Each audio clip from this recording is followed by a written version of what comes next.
अस्सलाम वालेकुम दोस्तों, आपके साथ बहुत बड़ी और अहम खबर शेयर करेंगे। जैसा कि आप जानते हैं, पाकिस्तान में इस वक्त बेहयाई अपने अरूज पर है। कुछ सोशल ऐप की वजह से, टिकटॉक और स्नैक जैसी नई आने वाली एप्लीकेशंस की वजह से लड़कियां बेहयाई बहुत ज़्यादा फैला रही हैं।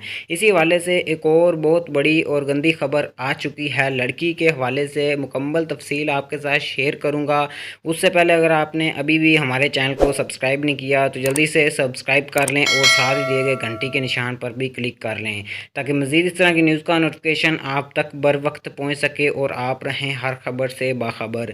नाजरीन, एक लड़की ने अपनी मन मर्जी के मुताबिक अपने ही स्कूल टीचर के साथ रंग रलियाँ मना डाली। रंग रलियाँ की वीडियो सोशल मीडिया पर वायरल होगी, जिसका रिटर्न फ़ौरन ही इमरान खान ने दिया और दोनों को फांसी देने का ऐलान भी कर दिया। नाज़रीन, आपका इस बारे में क्या ख्याल है? वज़ीर आज़म इमरान खान का ये भी कहना है कि अब पाकिस्तान में कोई रंग रलियाँ नहीं चलेंगी, कोई बंदा अपनी मर्ज़ी नहीं करेगा। आपका इसके बारे में क्या ख्याल?